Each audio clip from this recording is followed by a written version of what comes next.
Now the reaction I've just talked about here is a reaction you can do in the classroom. You can use the spirit burners and things and get some water to measure the enthalpy change. But what if you've got a reaction where it's very difficult to do it in class? Maybe it's a reaction that's really difficult to get working. What can you do to measure the enthalpy change for those sorts of reactions? So that's where the idea of Hess's law comes in. So maybe the problem with the reaction is you can't get it to work because the activation energy is too high. Maybe the reaction is too slow to do it properly, or maybe when you mix the two reactions together, you're trying to get it to make one thing, but there's a side reaction happening that is interfering and making it difficult to measure the enthalpy change. So in those scenarios, what you can use is something called Hess's law. So Hess's law states that the energy change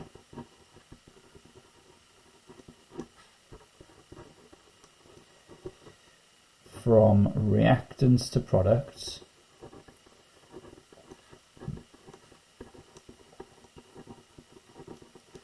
is independent of the route taken. So that's the definition of Hess's law. It's the energy change as we go from reactions to products is independent of the route taken. So no matter what route we take to get from the reactions to product, whether we do 3 reactions to get there or just 1 reaction, the energy change overall is going to be the same. So let me just find a question. A second. Okay, so here's an example of a question that uses Hess's law. So it says the equation for the formation of butane is shown below. So 4 carbons plus 5 hydrogens makes, so there should be an arrow, makes butane.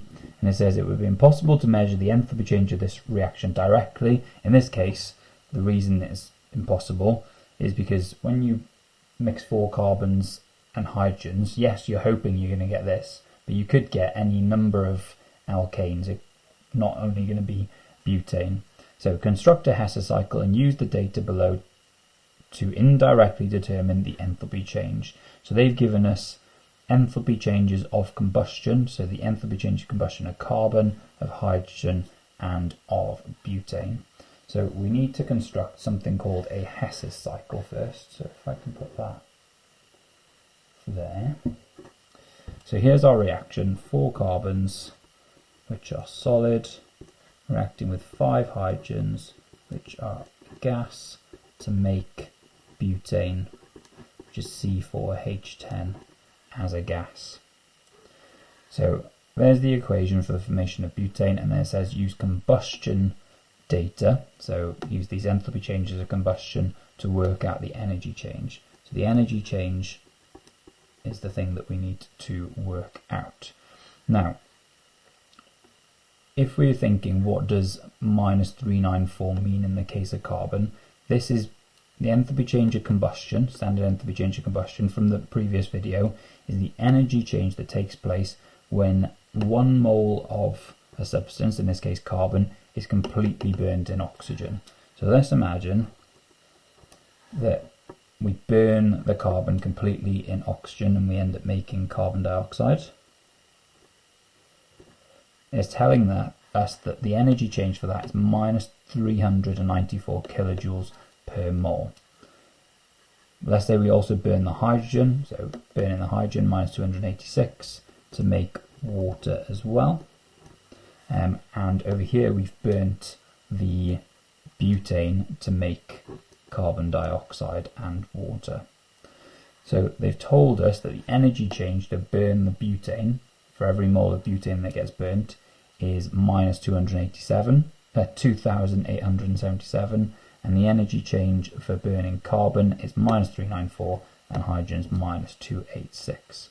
So if we label these delta HA, delta HB, and delta HC,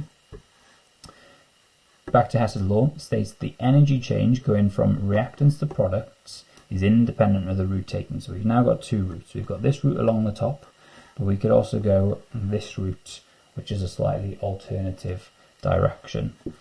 So the value for delta HA for going from here to here is the same as the value of going with this arrow, so plus delta HB. And when you go against an arrow, it's a minus. It's a minus delta HC.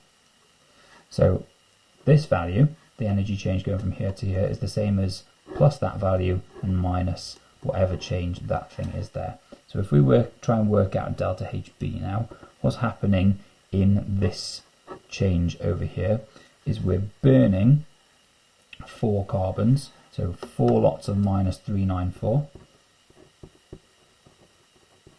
and we're burning 5 hydrogens, so 5 lots of minus 286. So the energy change for delta HB is going to be 4 lots of minus 394 plus 5 lots of minus 286 minus 3006. So the energy change to burn all of these things for this value here is minus 3006. For delta HC, the energy change to burn 1 mole of butane, if we go back to the data, is minus 2877. So minus 2877. So the energy change for the reaction is delta HA, which is plus delta HB, so plus minus 3006, and then minus delta HC, which is minus 2877.